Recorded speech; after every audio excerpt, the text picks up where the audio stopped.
About a decade ago, I was diagnosed with MS, and it was a life-changing diagnosis.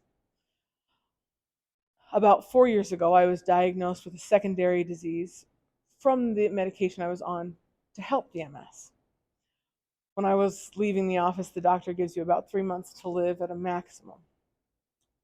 At the time, I had a 6-month-old baby. I didn't know what to do. I began panic researching about anything that would give me more time with my son. And anybody and anything that said that they would give more time, I jumped into feet first. And I was so excited about all this new information that I had never been exposed to before. Through a myriad of modalities and training and effort and all these beautiful things, I have begun to heal my life. At the time of diagnosis, I had 23 lesions in my brain from the MS, the 23rd being the one that was fatal. As of today, I have 9.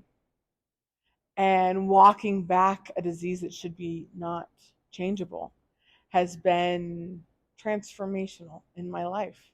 It has changed the way I look at everything. And it's changed who I am, or brought me back to who I am. So when I very first started this process with Tribe House, Sarah asked me if a genie came and could grant you anything.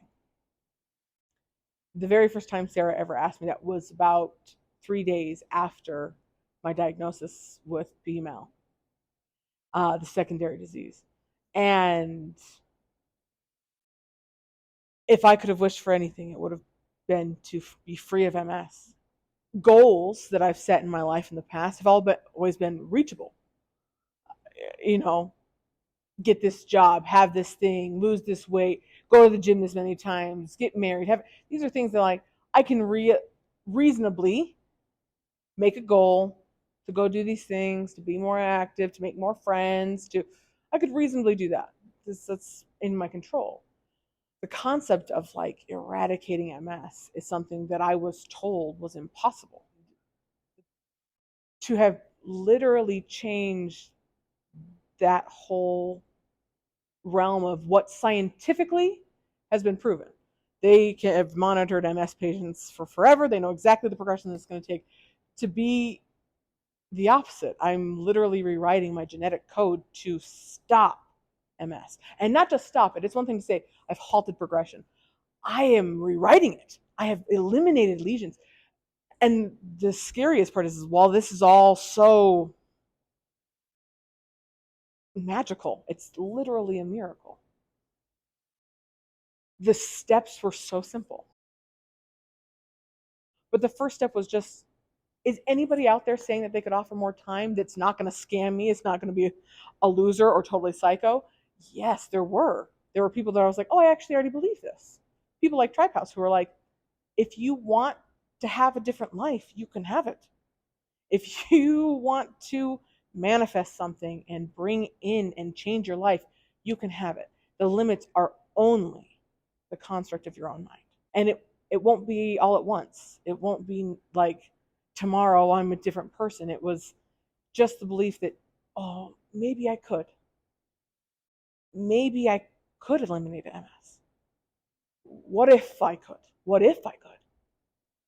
And a little bit every single day begins to chip away at those limiting beliefs that we have just because we're human beings, that were put on you and that were given to you over your whole life because science says so. But I'm like living proof that science doesn't know everything. Was my very first master I ever met asked me to start putting in 6 minutes a day. I needed to be focused on this for 6 minutes a day. And I was like, who has that kind of time? He was like, okay, 60 seconds. I only need you to be focused for 60 seconds. He gave me a simple exercise to do at my own house. And I was like, if I want to live, literally I want to be alive for my son's 2nd birthday, I need to be dedicated to that. So that could give you 60 seconds. And so at night, every night, I would do this exercise. And it went from 60 seconds is all it took to now I meditate and teach classes and am working towards that for upwards of sometimes 6 hours a day. It's the small pieces. It really only will take a minute every day. And the goals that we make in our lives are not always so life and death. But what if they were? What if our concepts of like our life expectancy, 80, 90 years, are only limited by our fact that we can't give a minute today?